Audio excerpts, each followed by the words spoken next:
L'Afrique se réveille.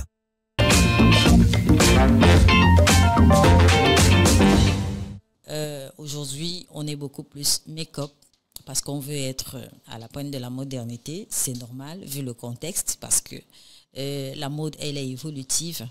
Make-up, fond de teint et tout ce qui va avec, à force d'en mettre à chaque fois, à force d'en enlever chaque fois, le visage nécessite un entretien. Messieurs, vous aussi vous êtes concernés.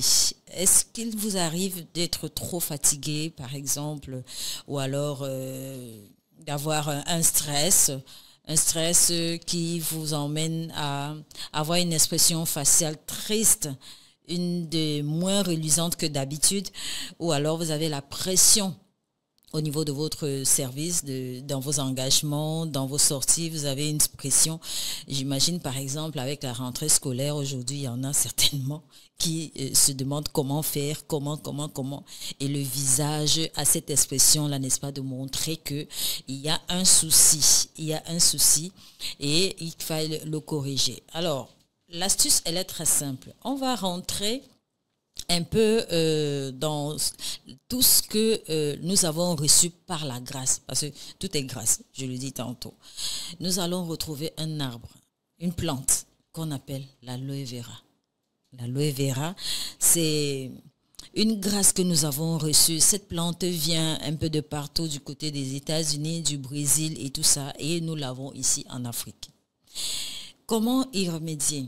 Alors, juste prendre une cuillerée à café du gel d'aloe vera. L'aloe vera, c'est-à-dire que vous enlevez la partie épineuse au niveau des bords et puis vous passez le couteau au milieu de la longue tige. Quand vous ouvrez, il y a un gel. C'est ce gel-là que vous prenez. Vous prenez donc l'équivalent d'une cuillère de gel d'aloe vera à laquelle vous allez associer une cuillère à café de miel. Ce ne sont que des éléments naturels là.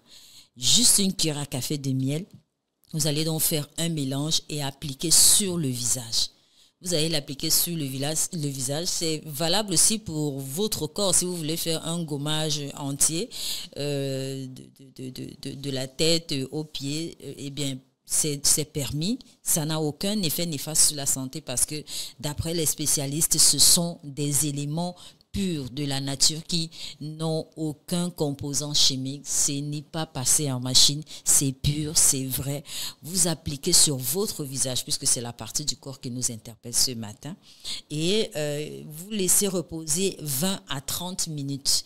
Maintenant, il peut s'avérer qu'en journée, vous n'avez pas le temps et le soir, vous privilégiez par exemple la nuit pour laisser passer le masque sur le visage, eh bien c'est permis. Vous pouvez également faire ce masque-là et dormir, vous réveiller le matin et y appliquer, n'est-ce pas, un gant trempé dans de l'eau tiède avec lequel vous allez nettoyer délicatement votre visage. Alors, cette opération-là permet de ralentir le vieillissement de votre visage, de ralentir l'arrivée des rides, parce qu'il a un effet liftant.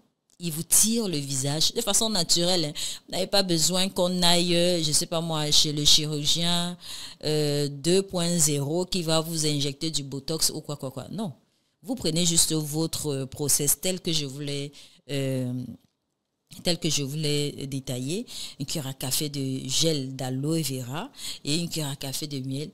Vous appliquez sur le visage et 30 minutes après, 20 à 30 minutes après, vous nettoyez si c'est en journée. Maintenant, si vous pouvez laisser le masque agir dans la nuit, c'est super. Et les spécialistes, je le disais tantôt, pensent que ces éléments de la nature, sans ajout de composants chimiques, sont un précieux allié pour laver la peau en douceur au quotidien. Car à lui seul, l'aloe vera renferme des substances naturelles, nettoyantes et émulsifiantes. En même temps, ça vous nettoie le visage, ça vous hydrate le visage et vous paraissez plus jeune. Alors, dites merci à votre visage et prenez souvent soin de votre visage. C'est très, très important. Voilà.